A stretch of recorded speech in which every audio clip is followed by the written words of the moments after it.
A continuación pasamos ya a la proclamación de la palabra, ahora preparándonos para la republicación de la misma. Vamos a dar lectura en el libro de Josué. Les pido que se pongan en pie.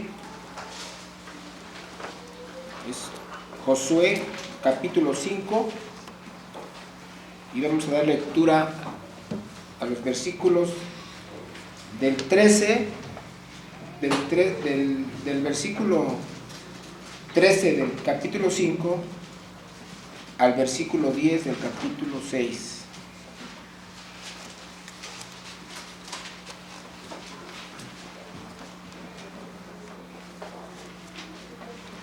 Ahora vamos a dar lectura de manera alternada. Doy lectura al versículo 13 y nos vamos siguiendo hasta leer juntos el versículo 10 del capítulo 6. Estando Josué cerca de Jericó, alzó sus ojos y vio un varón que estaba delante de él, el cual tenía una espada desenvainada en su mano. Y Josué, yendo hacia él, le dijo: ¿Eres de los nuestros o de nuestros enemigos? Eres nuestro, no, mas como príncipe del ejército de Jehová he venido ahora. Entonces Josué, postrándose sobre su rostro en tierra, le adoró y le dijo: ¿Qué dice mi señor a su siervo? Y el príncipe del ejército de Jehová respondió a Josué: Quita el calzado de tus pies, porque el lugar donde estás es santo. Y Josué así lo hizo. Ahora Jericó estaba cerrada, bien cerrada, a causa de los hijos de Israel. Nadie entraba ni salía. Mas Jehová dijo a Josué: Mira, yo he entregado en tu mano a Jericó y a su rey con sus varones de guerra. Podréis fuera de la ciudad todos los hombres de guerra, yendo alrededor de la ciudad una vez, y esto haréis durante 6 días. Y 7 sacerdotes llevarán 7 bocinas de cuernos de carnero delante del arca. Y al 7º día daréis 7 vueltas a la ciudad, y los sacerdotes tocarán las bocinas. Y cuando toquen prolongadamente el cuerno del carnero, así que oigáis el sonido de la bocina, todo el pueblo gritará a gran voz, y el muro de la ciudad caerá. Entonces subirá el pueblo, cada uno derecho hacia adelante. Llamando pues Josué, hijo de Nun, a los sacerdotes, les dijo: Llevad el arca del pacto, y 7 sacerdotes lleven bocinas de cuerno de carnero delante del arca de Jehová. Y dijo el pueblo: pasad y rodead la ciudad, y los que están armados pasarán delante del arca de Jehová.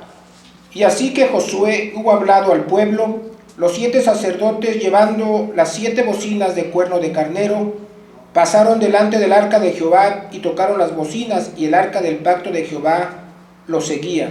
Y los hombres armados iban delante de los sacerdotes que tocaban las bocinas, y la retaguardia iba tras el arca, mientras las bocinas sonaban continuamente. Y Josué mandó al pueblo diciendo: Vosotros no gritaréis, ni será vuestra voz, ni saldrá palabra de vuestra boca, hasta el día que yo os diga: gritad, entonces le callaréis. Amén. En respuesta a lo que hemos escuchado, entonemos el himno 422. De la parte 19 del himnario Atributos Divinos, compuesta por William Brungen, letra por Tomás Crisco y traducida por Honorato Reza.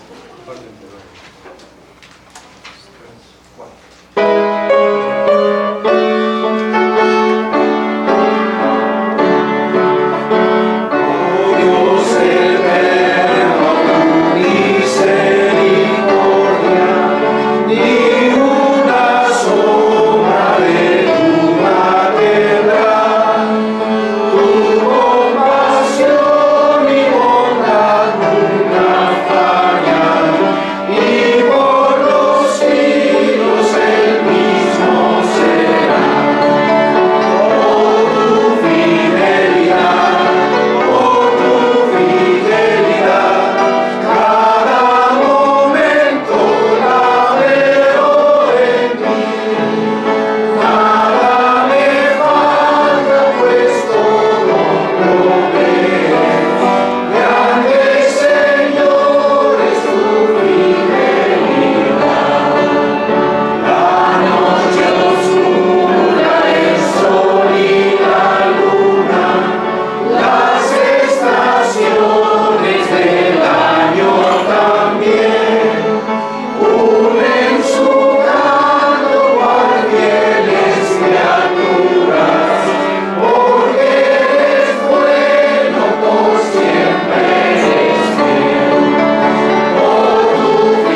escuchar el mensaje de este día, el príncipe de los ejércitos de Jehová, a cargo de nuestro pastor, el presbítero Misael Custodio Villa.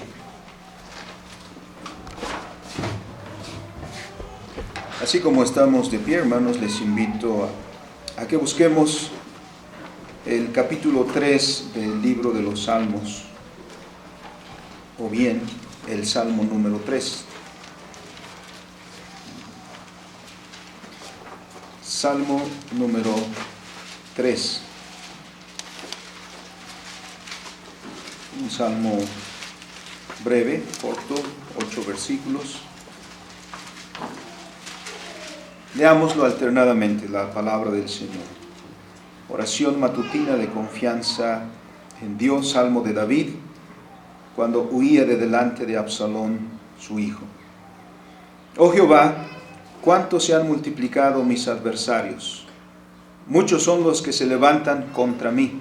Muchos son los que dicen de mí, no hallaré salvación en Dios. Mas tú, Jehová, eres escudo alrededor de mí, mi gloria y el que levanta mi cabeza. Con mi voz clamé a Jehová, y él me respondió desde su monte santo. Yo me acosté y dormí, y desperté, porque Jehová me sustentaba. No temeré a 10 millares de gente que pusieron sitio contra mí. Levántate, Jehová, sálvame, Dios mío, porque tú heriste a todos mis enemigos en la mejilla, los dientes de los perversos quebrantaste. Las salvaciones de Jehová sobre tu pueblo sea tu bendición. Amén. Bendito Dios y Padre, cuya palabra acabamos de leer. Te damos gracias, Señor, por la bondad tuya manifestada, Señor, de esta manera, que no hemos sido privados de tu palabra, no hemos sido privados, Señor, de conocer tu voluntad, aunque quizá en muchos momentos, Señor, hemos hecho a un lado esa palabra y por ello te pedimos perdón. Pero ahora, Señor, en este momento te rogamos que con claridad, Señor, sea expuesta tu palabra y nuestros corazones, Señor, sean preparados por tu Espíritu Santo, cual tierra fértil, en donde la semilla de tu palabra, Señor, caiga y germine, se desarrolle para llevar fruto abundante, Señor, para tu gloria. Danos pues, Señor, esa gracia, te lo pedimos, en el nombre de nuestro Señor Jesucristo. Amén. Tomamos, hermanos, nuestros lugares. De este Salmo 3, sin duda que el versículo 5 es el más conocido. Una oración matutina, unas palabras para decir todas las mañanas, hablando de la fidelidad del Señor. La única razón por la que seguimos de pie, por el que toda la creación sigue existiendo, es la fidelidad de Dios. El solo hecho de que podamos todas las mañanas levantarnos, comenzar nuestras labores y ver toda la creación es motivo para recordar la fidelidad de Dios y gozarnos, por supuesto, en ella. Con esto, hermanos, vamos a el capítulo 5 del libro de Josué, en la última parte. Hemos avanzado hasta este momento en el que el pueblo de Dios, estando en Gilgal, que fue el campamento que levantaron una vez que pasaron el río, y celebraron aquí la circuncisión y la Pascua. Hasta aquí hemos llegado y vamos a la última parte de este capítulo 5, a partir del versículo 13, y serán los siguientes 3 versículos, 13, 14 y 15, los que formarán la base de nuestra meditación, hermanos, en esta hora. Hemos, como he dicho, avanzado hasta este punto. Hemos ido con las Escrituras, viendo todos los preparativos que se han llevado a cabo con el propósito de que finalmente el pueblo de Dios tome en apropiación la tierra que les fue prometida a sus padres. Y después de todos estos preparativos, vemos entonces que ha llegado la hora de la conquista de la tierra. Ha llegado ya el momento de comenzar la conquista, y comenzar la conquista significa comenzar la lucha. Significa pelear por la tierra que el Señor les ha prometido. Habiendo visto, como lo hemos hecho en los versículos previos, el restablecimiento del vínculo del pacto por medio de la celebración de los sacramentos, de la circuncisión y de la Pascua con aquella nueva generación, porque ahora los que van a entrar a la tierra prometida son los hijos de aquellos que salieron con Moisés de Egipto. Ahora, después de haber celebrado la circuncisión y la Pascua, el pueblo está en plena comunión, en plena relación con Dios. Es así que también nosotros usamos esta expresión para los que son miembros en plena comunión. Quiere decir esto, que ahora están en el vínculo completo del pacto con Dios. Porque este es el requisito indispensable para vivir la vida con Dios.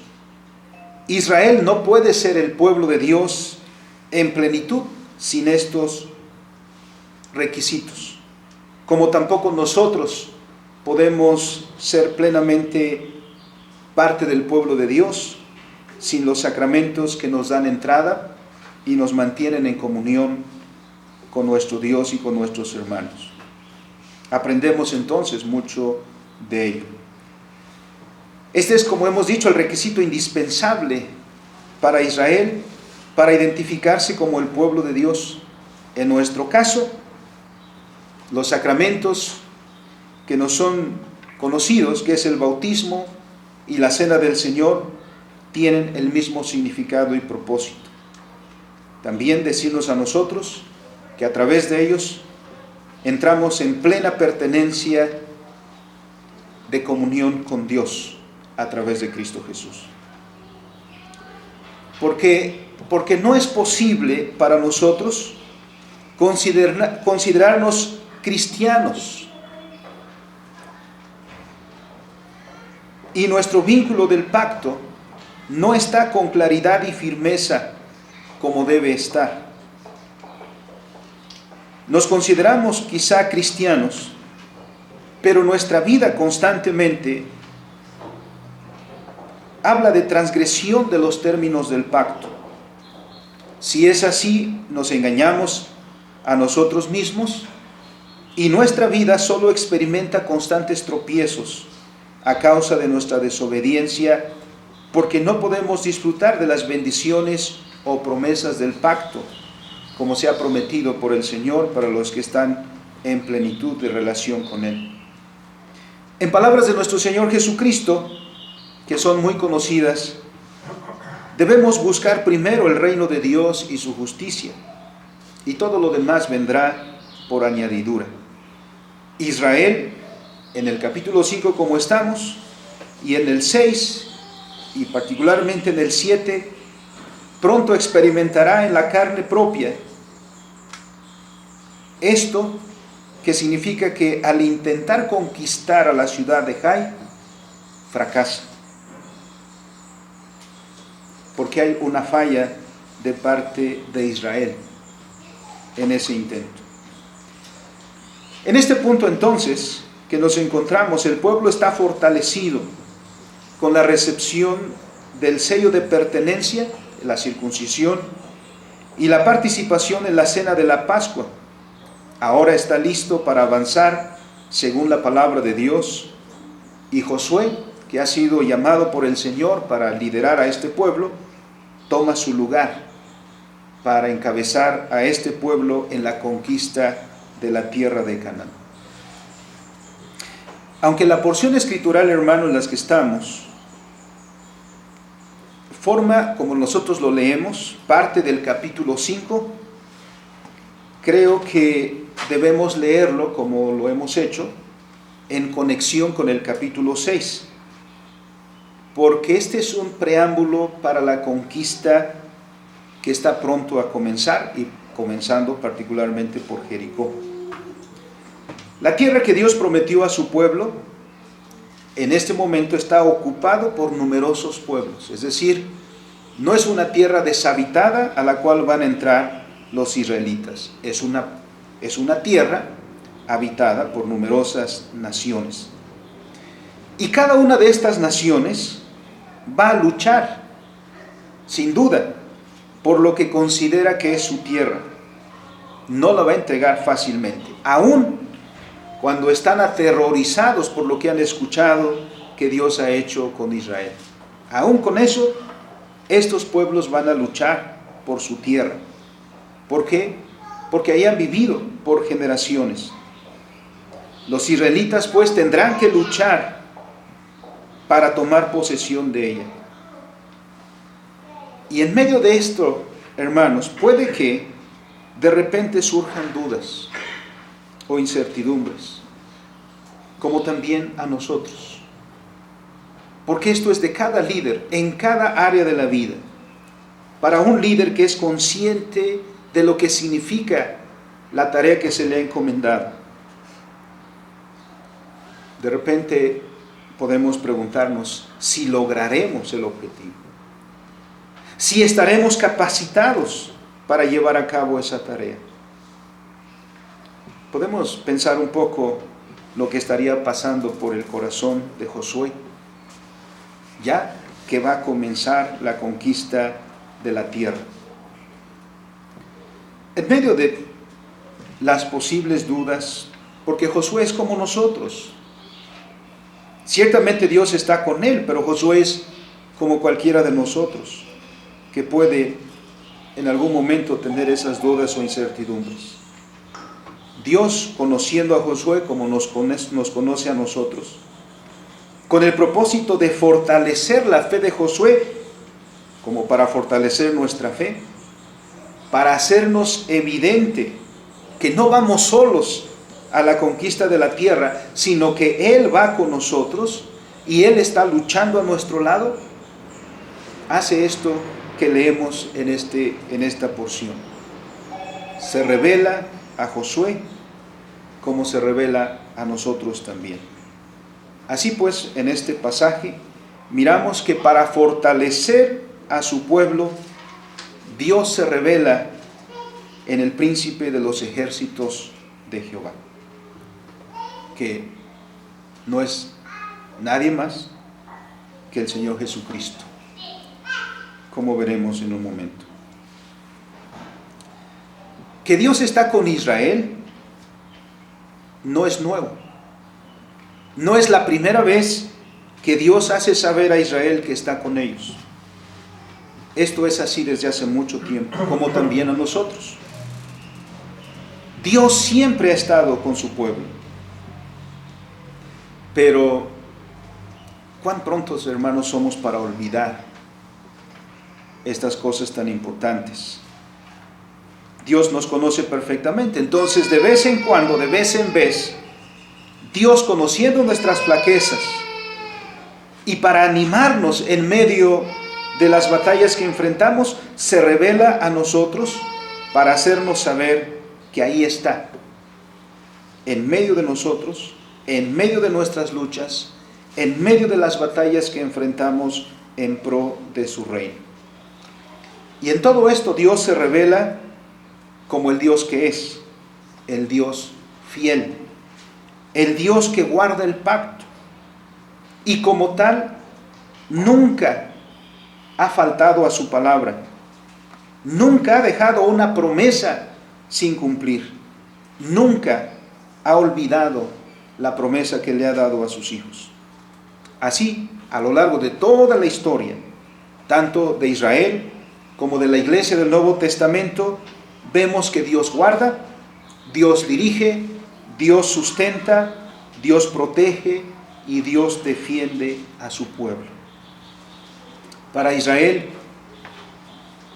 Dios lo sacó de Egipto, Dios lo guardó, Dios lo sustentó durante todo el trayecto del desierto y ahora también le hace saber a este pueblo que va delante de ellos a la conquista.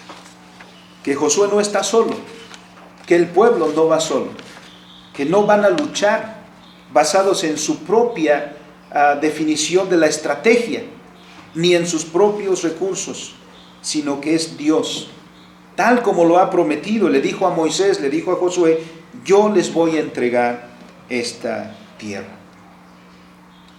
Pero Dios, teniendo misericordia de nosotros, entonces nos lleva, hermanos, de esta manera. En primer lugar, miramos en este pasaje que esta revelación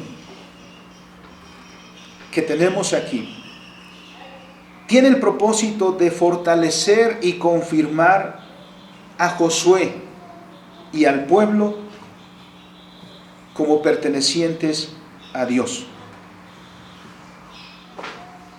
Todo líder con visión, es decir, consciente de la misión que se le ha encomendado, conoce la gran responsabilidad, hermanos, que pesa sobre sus hombros. Creo que por eso Moisés le dijo a Dios: busca a alguien más, no a mí. Yo no sé hablar. Yo creo que cualquiera consciente de la gran responsabilidad que implica podría de inmediato decir: Señor, no yo. Pero precisamente por eso, para que se vea que no somos nosotros, sino es Dios obrando por medio de nosotros. Josué va a introducir al pueblo y le va a dar posesión de la tierra, y él sabe que esa es una enorme tarea, porque hay dos frentes aquí, digamos. Primero, las naciones con las que hay que pelear. Ese es uno de los frentes. El otro es a un pueblo que conoce muy bien Josué. Un pueblo que tropieza, un pueblo que se rebela, que murmura. Y aun cuando pasaron muchos años, cuando leemos el capítulo 24 de Josué, y aquellas palabras que todos conocemos del capítulo 24, donde Josué dice: bueno, escojan ahora a quién van a servir, dice Josué al pueblo.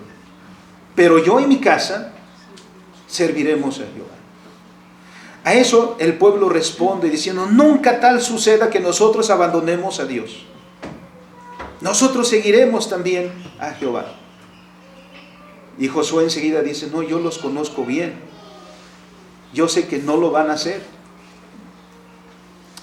Así que no solamente es la carga de los que están enfrente con los que hay que luchar, sino a los que hay que, diríamos a veces, soportar para llevar a este pueblo a la tierra que Dios le quiere dar en posesión.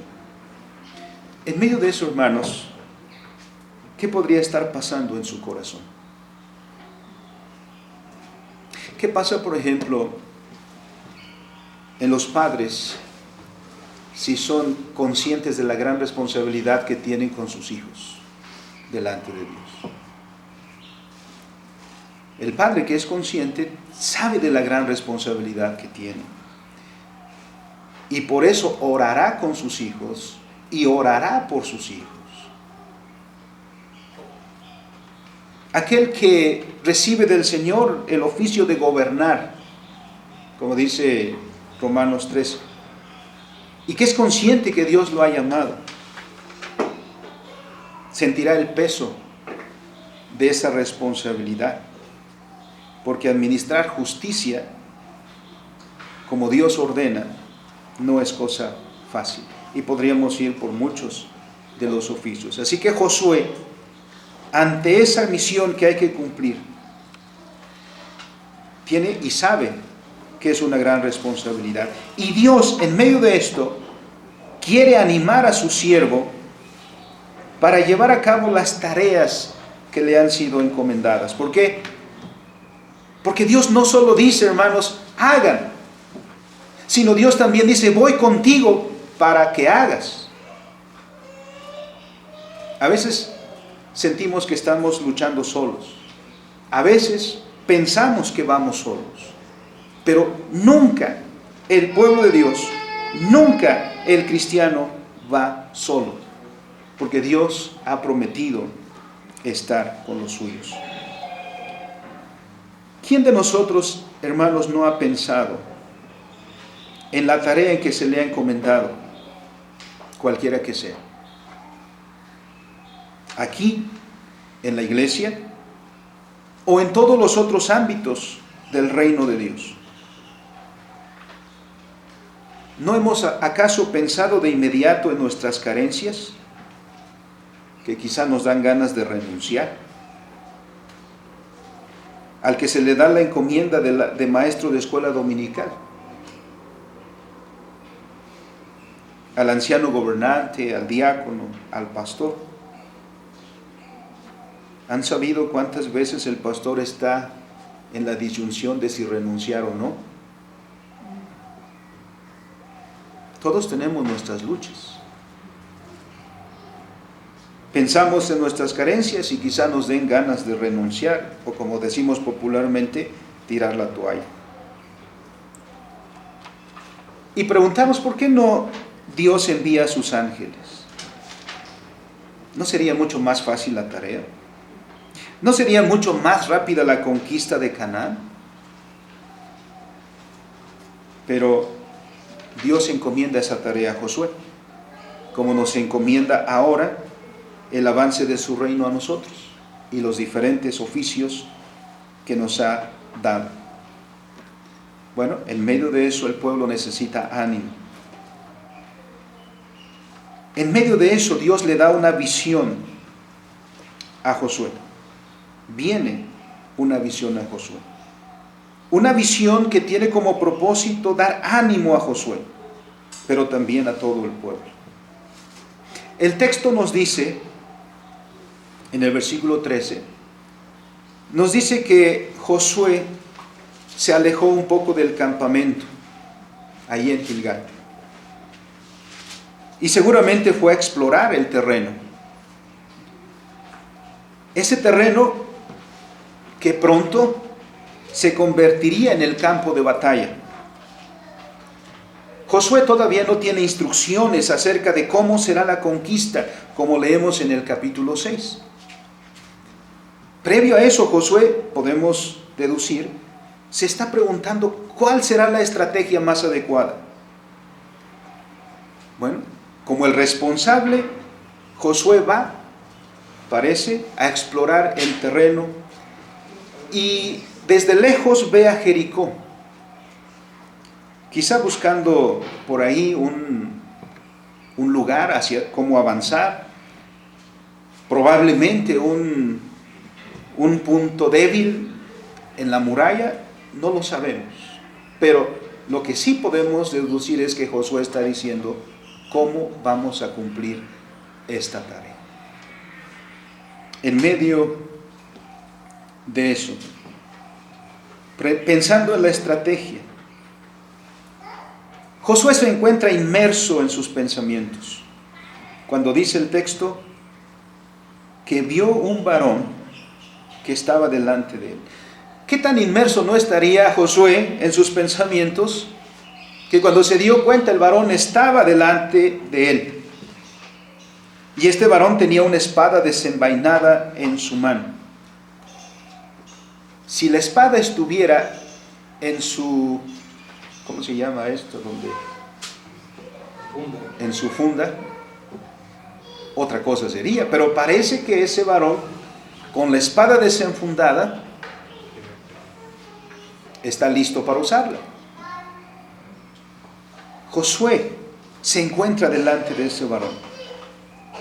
La primera impresión que tuvo Josué pudo haber sido de miedo, aunque también estaba dispuesto a presentar peleas si era necesario.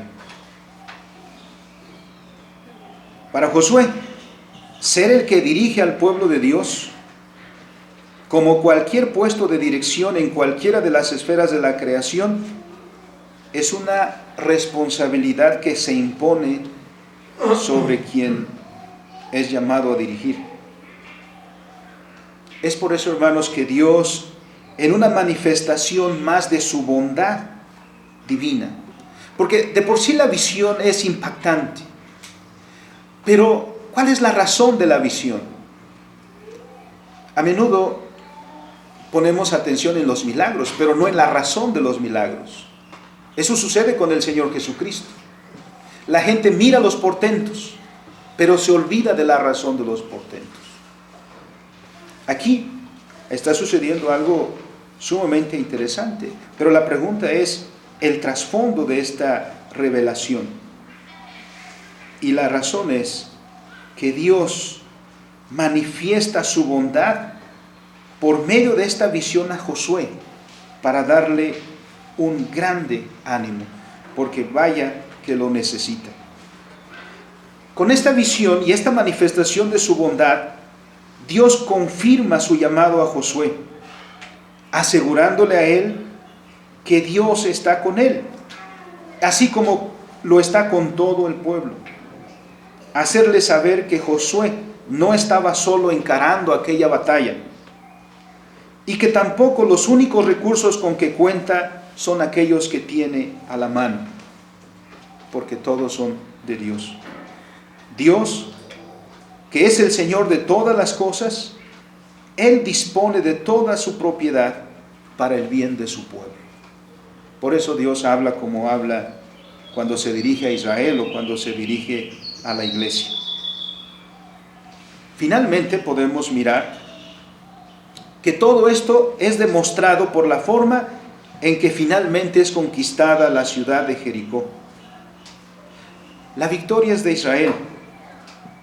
Y qué extraña victoria, hermanos. ¿O no les parece extraña la victoria que el pueblo de Israel tiene sobre Jericó? Extraña en la forma misma. Un pueblo que lo único que hace es diariamente dar una vuelta completa a Jericó. Después de dar esa vuelta completa, vuelve al campamento y no pasa más. Puedo imaginar a todos los habitantes de Jericó y a todos los que estaban dispuestos a luchar arriba en los muros, viendo a ese pueblo y después simplemente rascándose porque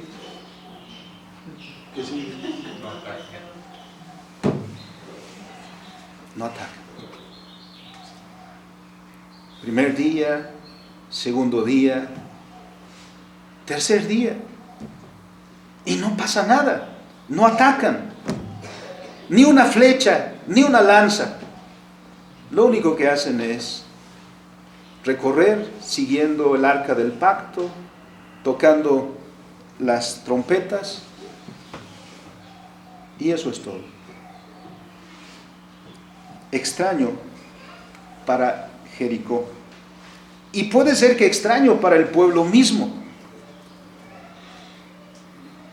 Parece que no hay estrategia, simplemente rodeamos la ciudad. Pero esta era una cuestión muy necesaria para decirle al pueblo: mira, no conquistas la tierra por tu capacidad, por tu poder, por tu estrategia, sino yo te la entrego. Y Jericó cae sola. Jericó es entregada en tus manos.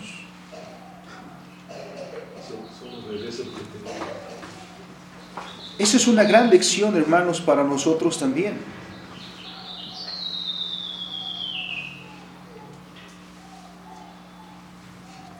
Esta visión debió ser de provecho para todo el pueblo, que, como hemos mencionado, después de que conquista Jericó, puede llegar a entender esta verdad, que Dios está con ellos, que la bondad de Dios se manifiesta en esa presencia poderosa de Dios en medio de ellos.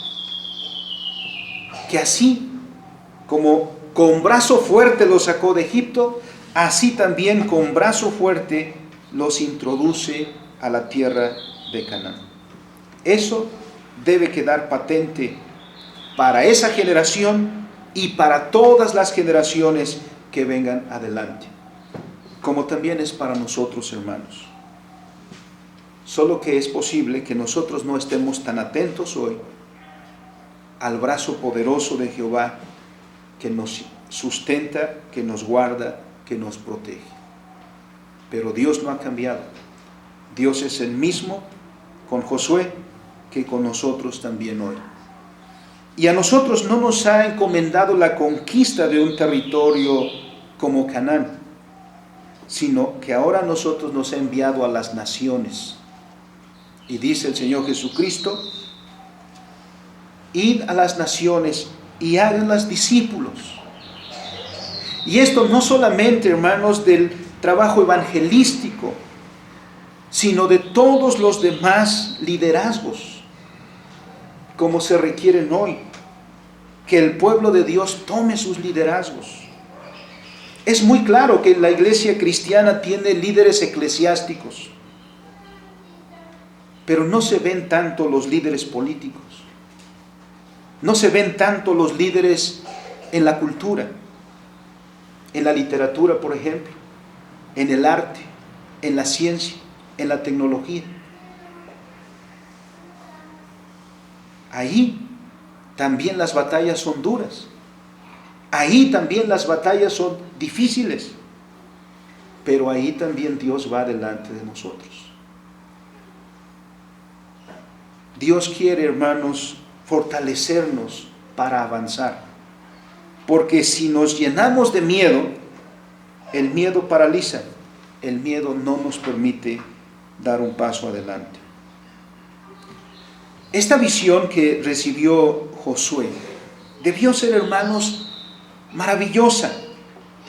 Ciertamente Josué había estado con Moisés en los momentos más importantes de ese caminar de Israel en el desierto. Pero ahora Josué no es un espectador. Ahora Dios viene a Josué para manifestarse a él. Estas manifestaciones de Dios con Moisés fueron familiares, fueron comunes. También con el propósito de animarlo en su tarea para dirigir al pueblo. Su llamamiento también fue así. Si recordamos en Éxodo capítulo 3, ¿cómo llamó Jehová a Moisés?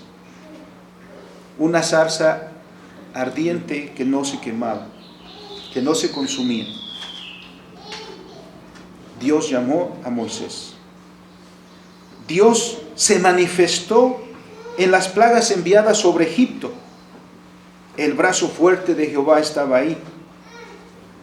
Con esto, Moisés y todo el pueblo debió ser fortalecido.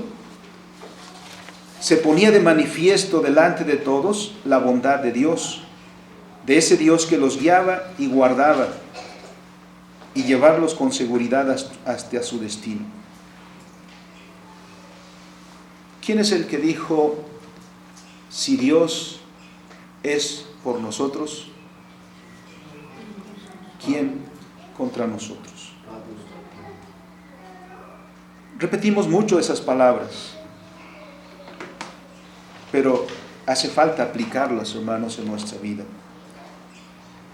Porque Dios, de la misma manera que está con Josué y lo estuvo antes con Moisés, Dios está con nosotros.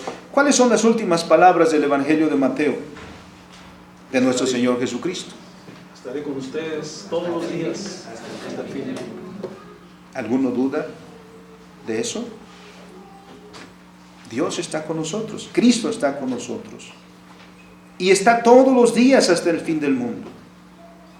Luchemos pues las batallas como pueblo de Dios. En segundo lugar, esta visión que viene para fortalecer revela quién es el que se ha manifestado a Josué. que no es nadie más sino Cristo, que es el capitán y cabeza de su iglesia. Ante la visión de aquel varón, Josué se aproxima, dice el texto, para preguntarle. Una definición: ¿eres de los nuestros o de nuestros enemigos? ¿Estás con nosotros o estás contra nosotros? Hasta este punto, dice la Escritura, Josué no sabe quién es aquel varón. Llega a saber quién es ese varón solo por la respuesta que recibe, porque nadie más se identifica así. La respuesta dice: no soy de los enemigos, no, mas como príncipe del ejército de Jehová he venido ahora. Príncipe del ejército de Jehová o capitán del ejército de Jehová. Aunque este título de príncipe del ejército de Jehová puede comprender tanto al pueblo de Israel como a los ángeles mismos, porque Cristo es cabeza de todo. En este contexto en particular, la palabra de Dios quiere enseñarnos que es el príncipe del ejército de Jehová, es decir, de Israel. Y es Él el que va a dirigirlos en la conquista. Ese varón no era otro que aquel que se identifica en el Antiguo Testamento como el ángel de Jehová o el ángel del Señor, que, como he dicho, no es otro que el Señor Jesucristo en su manifestación preencarnada, el que en innumerables ocasiones se reveló a Moisés. Y antes de Moisés se reveló a Abraham, por ejemplo, Génesis capítulo 16, que para que no se duerman, hermanos, vamos a buscarlo, porque cuando se escucha que algo cae al suelo, es una Biblia, porque ya la tenemos cerrada ahí en nuestro regazo, ¿no? Y suena. Génesis capítulo 16, versículo 7.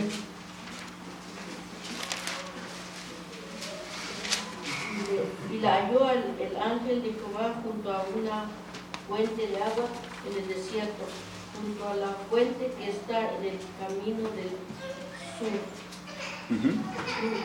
Lo mismo en el versículo 9.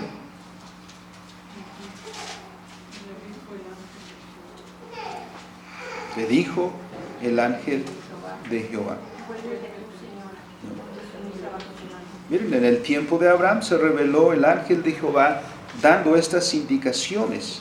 En este episodio, cuando Agar intenta huir por lo que había acontecido en la casa de su señor, ¿no? Todo este pleito que se suscitó ahí. El ángel de Jehová que también guió a Israel en el desierto, como lo prometió el Señor en Éxodo capítulo 32, por ejemplo. Son solo algunas menciones, hermanos. Versículo 34. Ven pues ahora, lleva a este pueblo a donde te he dicho. He aquí, mi ángel irá delante de ti, pero en el día del castigo yo castigaré en ellos su pecado. Y lo mismo en el 33, versículos 2 y 3. Y yo enviaré delante de ti el ángel y echaré fuera al cananeo y al amorreo, al eteo, al fereceo, al jebeo y al jebuseo, a la tierra que fluye leche y miel, pero yo no subiré en medio de ti porque eres pueblo de dura cerviz, no sea que te consuma en el camino. Dios dice: voy a enviar delante de ti el ángel, no cualquier ángel. Este ángel que ahora se manifiesta a Josué,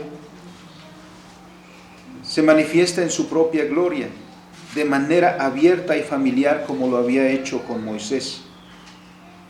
Esta revelación para Josué y para todo el pueblo, esta es una manifestación que muestra el especial favor de Dios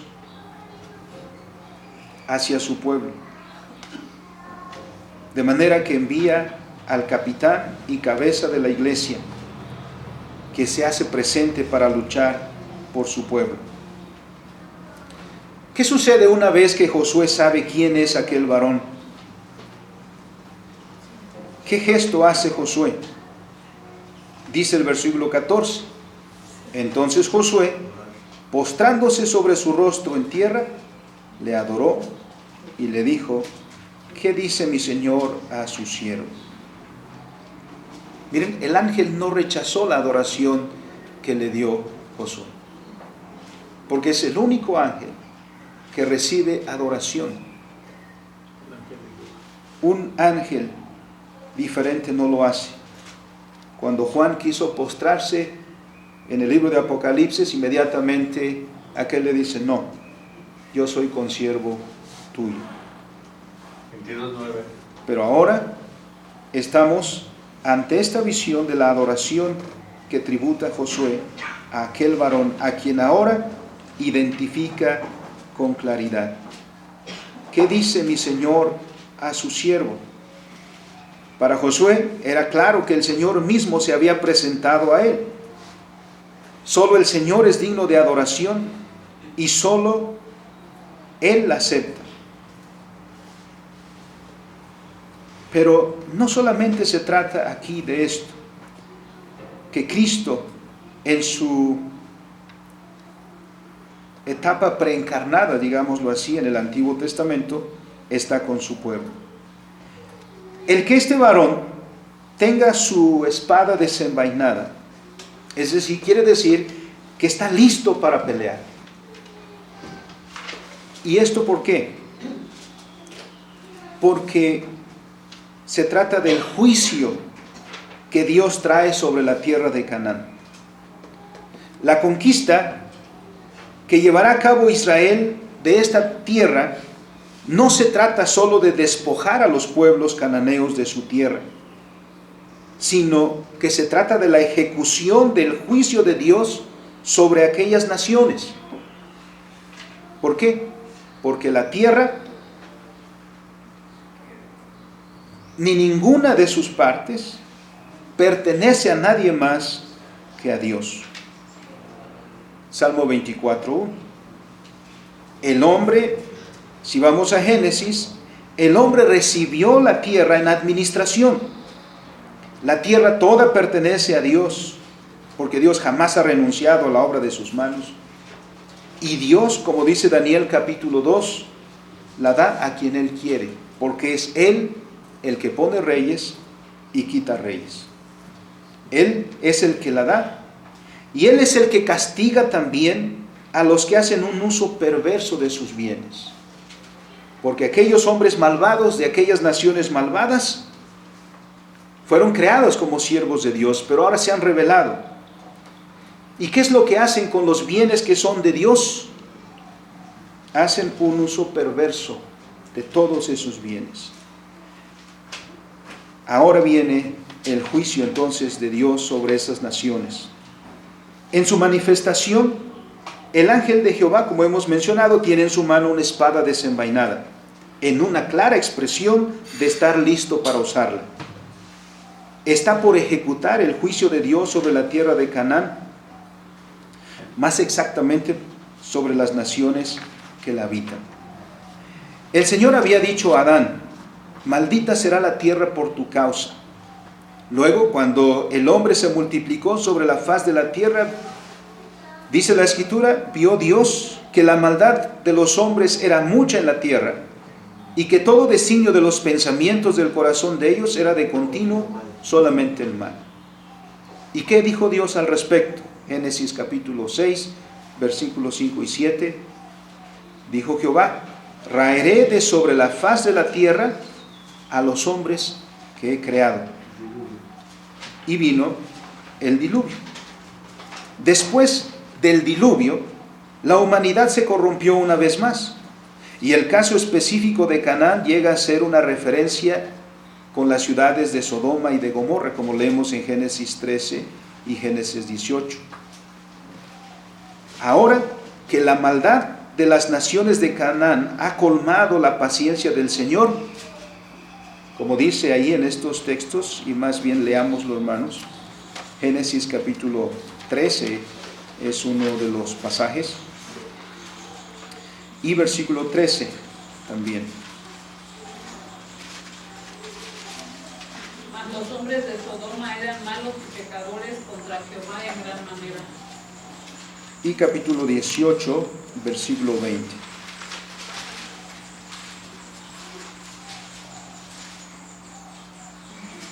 Entonces Jehová le dijo: por cuanto el clamor contra Sodoma y Gomorra se aumenta más y más, y el pecado de ellos se ha agravado en extremo. Dios no se queda callado ante la perversión de la obra de sus manos por el hombre pecador. Dios claramente mira la maldad del hombre y la maldad que ha traído sobre la tierra.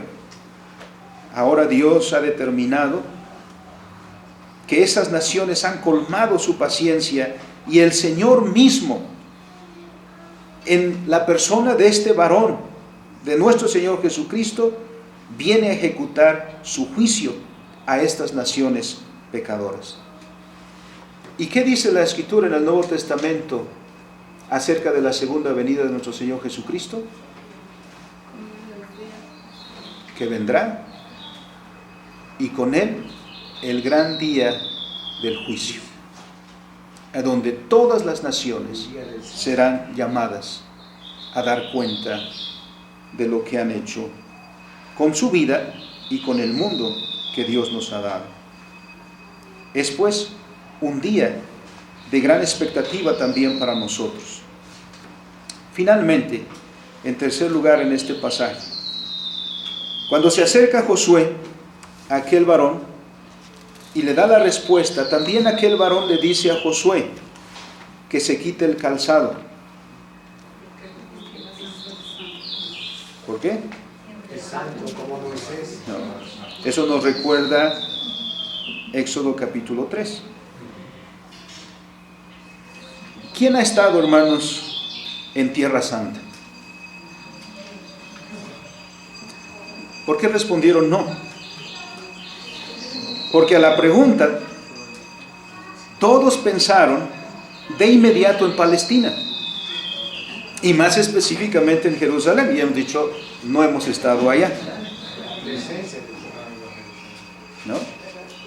Por eso dijimos no hemos estado en Tierra Santa. Cuando Josué se acercó al varón que sostenía esa espada y le dice, ¿qué dice mi señor a su siervo? Recibe la respuesta, quita el calzado de tus pies, porque el lugar donde estás es santo. Estas mismas palabras las recibió Moisés cuando se acercó a la zarza que ardía, pero no se consumía, como dice el versículo 5 de Génesis, de Éxodo 3. ¿Qué significa esto? ¿Quiere decir que si nos quitamos los zapatos somos más santos? No comiencen a quitárselos, hermanos. Con esta exigencia, Dios quiere atestiguar la realidad de su presencia. Dios le hace saber a Josué que se encuentra ante la misma presencia del 3 veces santo. Dios, con su presencia, santifica los lugares en los que se manifiesta. Y con esto da a los hombres también ayuda como esta, de quitarse los zapatos, para hacerles saber de una manera vívida que está ante la presencia del Dios 3 veces santo. Y con eso, que deben estar más preparados, mejor preparados para dar la veneración que corresponde a Dios. Es decir, el revelarse de esta manera quiere producir en nosotros, hermanos, esta conciencia delante de quién estamos, para que entonces nosotros demos aquello de lo cual es digno nuestro Dios. Es decir, también cómo debemos darle culto a ese Dios nuestro. En un breve resumen, porque me di cuenta que esto puede ser otro sermón, pero ya era muy largo aquí.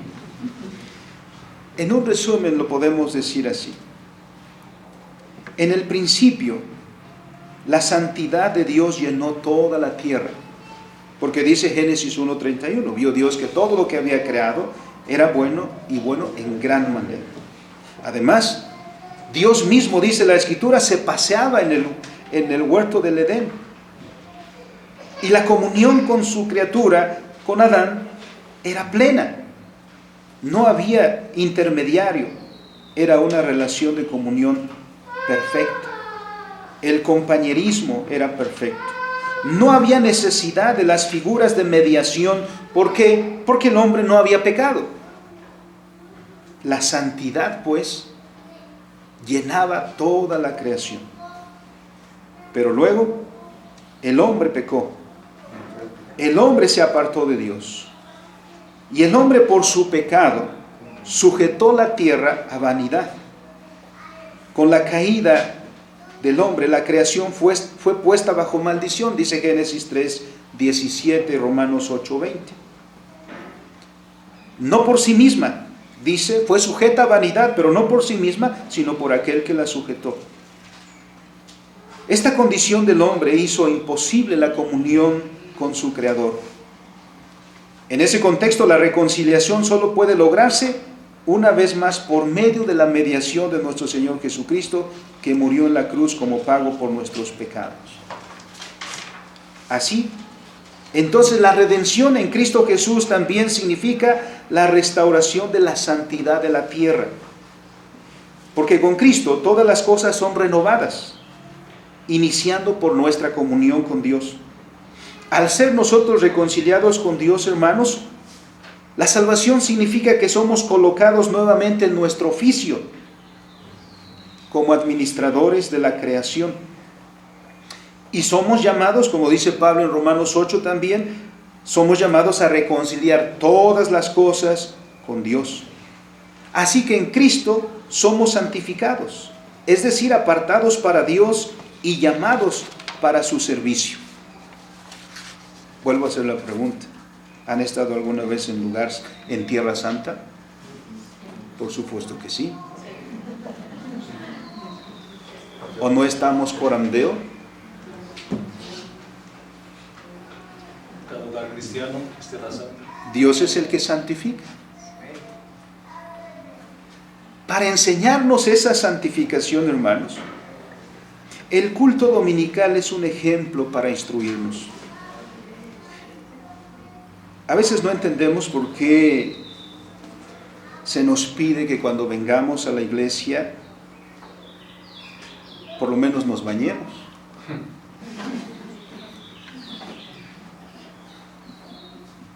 Y saquemos nuestras ropitas de dominguear, como decía, y recordé esta palabra con un hermano esta semana, hace mucho que no lo usaba.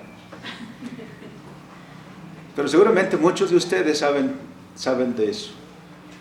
Nuestros padres nos enseñaron, y cuando nos veían bañaditos y bien vestidos, dice, pues nos pusimos las ropitas de dominguear. Es decir, que no usábamos en otros días. ¿Por qué esto, hermanos?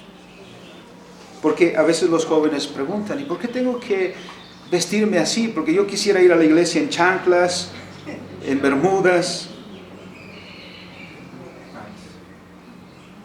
¿Por qué? Porque Dios nos dice lo mismo que a Josué. Estás pisando terreno santo. La observancia de reverencia en el vestir, la observancia de el comportamiento que nos es requerido en la adoración, hermanos, es porque estamos en la presencia de Dios. Estamos pisando terreno santo. Que somos conscientes de esto o no, lo expresamos precisamente en nuestro comportamiento en el culto. Aquellos esposos, porque ustedes no lo ven, pero yo sí, que se están así abrazando como si estuvieran en la sala de su casa.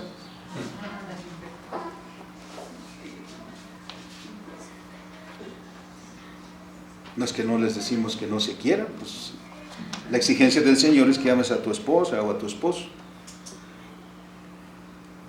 Pero el lugar donde estamos y el momento en el que estamos es para enseñarnos coram Deo vivere. Vivimos delante del rostro de Dios. Y si ustedes hicieran una fiesta, hermanos, cuando ustedes hacen una fiesta, ¿cómo quieren que lleguen sus invitados? ¿En fachas? ¿Greñudos? Aparte de los regalos. En la manera que se presentan sus invitados a su fiesta, están diciendo la importancia que le dan a su invitación y a su persona. Como aquel hombre que entró a una fiesta, dijo el Señor Jesús, todo mundo vestido de fiesta, fiesta de bodas, y uno por allá, así como venía de la calle. ¿Qué hizo el Señor con él? ¿Se acuerdan? Mandó que lo sacaran.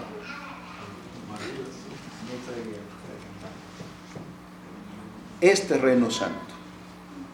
Pero no solamente aquí en el culto tiene una cuestión relevante, sí, pero es para enseñarnos que cualquier lugar donde está el Señor es terreno santo.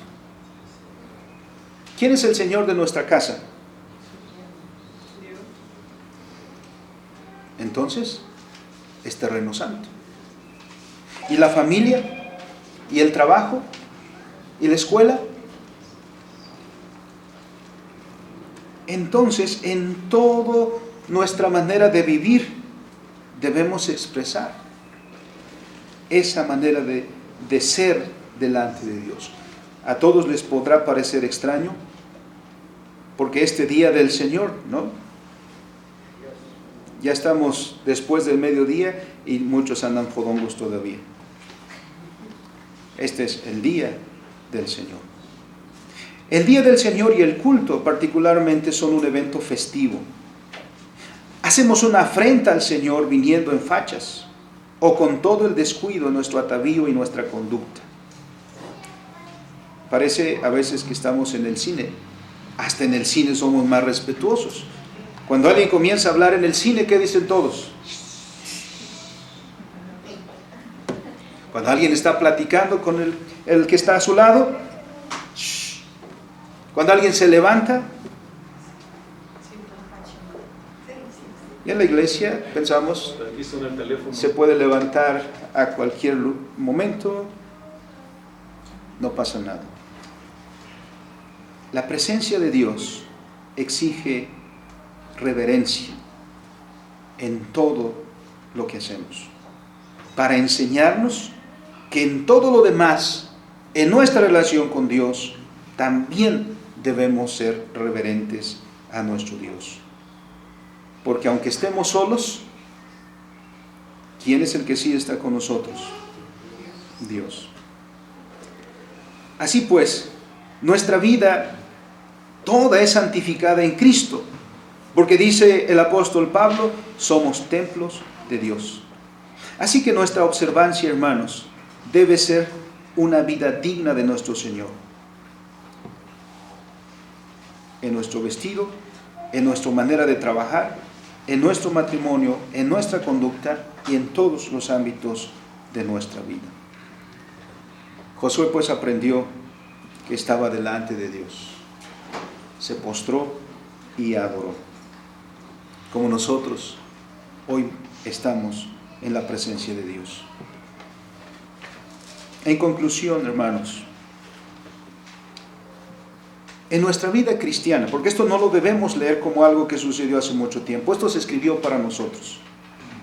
En nuestra vida cristiana, en la vocación que Dios nos ha llamado para ser líderes, esforcémonos y seamos valientes, que Dios está con nosotros y Él lucha a nuestro lado. En nuestro lugar de liderazgo no estamos solos, el Señor está con nosotros. En segundo lugar, por la presencia de la iglesia y la predicación de la palabra de Dios, también esta tierra está siendo juzgada. Llegaremos, por supuesto, al día del gran juicio. Pero dice el apóstol Pablo que Dios es glorificado en los que se salvan, pero también es glorificado en los que se pierden. Porque en los que se salvan, la gracia de Dios se revela, y en los que se pierden, la justicia de Dios es manifiesta. El mundo es juzgado por la palabra de Dios. Esta palabra de Dios juzga al mundo. Y nosotros somos llamados a pregonarla. Puede que no te hagan caso. No tengas miedo de que no te hagan caso. Con esa palabra, el Señor está juzgando a aquel que le escucha. Y finalmente, como lo hemos señalado, a la pregunta de si hemos estado en Tierra Santa, pues ya a estas alturas corregimos la respuesta. El no ya se convirtió en sí. Donde quiera que está la presencia de Dios, es lugar santo. Y un día, toda la tierra gozará una vez más de la plena santidad como era al principio. ¿Cuándo será eso? A la venida de nuestro Señor Jesucristo, el día en que serán inaugurados los nuevos cielos y la nueva tierra. Pero ahora, con la presencia de la iglesia, hermanos, la santidad de la tierra ya también es manifestada. Así que, donde quiera que estemos, observemos esa pertenencia y esa reverencia que requiere nuestro Dios. Vamos a orar. Bendito y soberano Dios, te damos gracias. Cuán maravilloso eres, Señor, que sabiendo quiénes somos y nuestras debilidades, nuestras flaquezas, aún, Señor, que hemos recibido, y lo sabemos, que hemos recibido la encomienda de laborar en tu reino, la hemos recibido de ti. Señor, en el andar nuestro flaqueamos, en el andar nuestro tropezamos.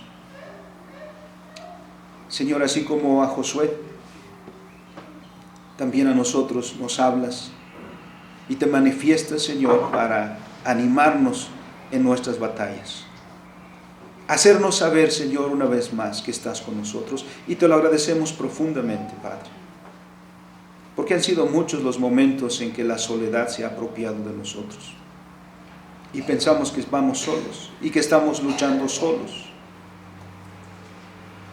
Padre, cuando eres tú que va con nosotros. Eres tú quien lucha por nosotros. Te alabamos, bendito Padre, porque nos has sustentado todo este tiempo. Y nos enseña, Señor, que estamos delante de ti todo el tiempo. Y por lo tanto, Señor, nuestra vida debe ser esa reverencia, debe caracterizarse por esa reverencia a ti. En todo lugar y en todo momento, porque tú estás, Señor, restaurando todas las cosas. Y somos llevados de la mano, Señor, también, hasta aquel día, cuando toda la tierra, una vez más, será conquistada y restaurada como nuevos cielos y nueva tierra donde more la justicia. Señor, hasta ese día, llévanos de tu mano. Y como tu siervo decía y nos afirmaba, en Cristo somos más que vencedores. Para gloria tuya sea, Padre. Amén.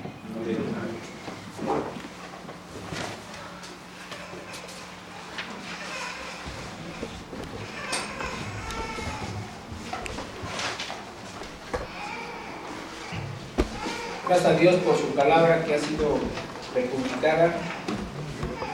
Dios habla y su pueblo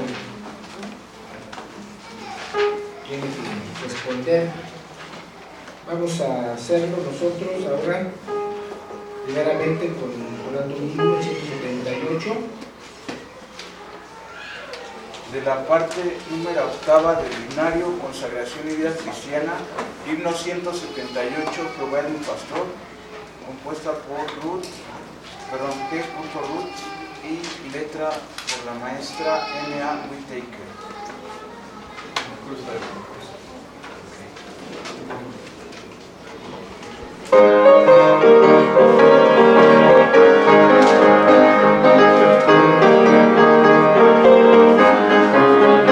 Jehová es mi pastor, me apacienta con amor, en sus pastos de